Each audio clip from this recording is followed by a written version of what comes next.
পড়েছিল টিটলাগড়ে আলপথে। তখন সন্ধ্যা ঝুঁকে পড়েছে। তুমি উহ বলতেই আমি বললাম, দাঁড়াও, নড়ো না। তোমার পায়ে আমি হাত দিব, এজন্য তোমার লজ্জা। তোমার পা তো ফাটা ফাটা নয়, লজ্জা কি? তোমার পা কোদালের মতন বড় বিশ্রী নয়, নরম এবং যতটা ছোট হলে মানায়।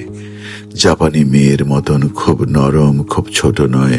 অবশ্য কোনো জাপানি মেয়ের পা আমি এ পর্যন্ত হাতে ছুঁইনি। যদিও আমি মাটিতে বসে, হাতে তোমার পা, তুমি দাঁড়িয়ে একটু বেঁকে, শরীরের ভঙ্গি ঠিক জিজ্ঞাসা চিহ্নের মতন। তোমার লাল টুকটুকে চটি, পায়ের পাতাও লালচে। কোথায় ব্যথা? যেখানে কাঁটা ফুটেছে। কোথায় কাঁটা? আমি জানি না। ঠিক, কাঁটার কথাটা আমারই জানা উচিত। আমি তোমার পায়ে হাত বুলোতে লাগলাম। উহ, দেখো কোথায় কাঁটা। এই তো দেখছি। আমি সত্যি দেখছিলাম।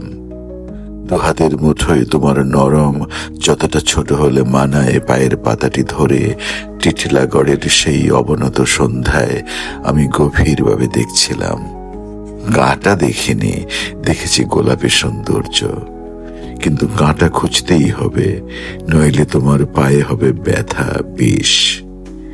এই তো এখানে, খুব ছোট, প্রায় দেখাই যায় না। এত ছোট কাঁটা হাত দিয়ে তোলা যায় না। ঠোঁট দিয়ে তোলার জন্য আমি তোমার পদচুম্বন করলাম।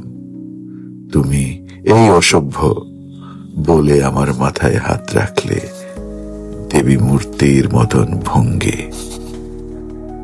তুমি এখন স্বাধীন স্বাস্থ্যবান পায়ে অন্য পৃথিবীতে ঘুরে বেড়াও।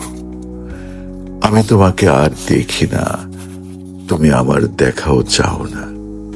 জানি না তোমার পদতল এখন গোলাপি কিনা, কিন্তু সেই ছোট কাঁটাটা আমি রেখে দিয়েছি খুব গোপনে, খুব ভেতরে লুকিয়ে, প্রায় টের পাই।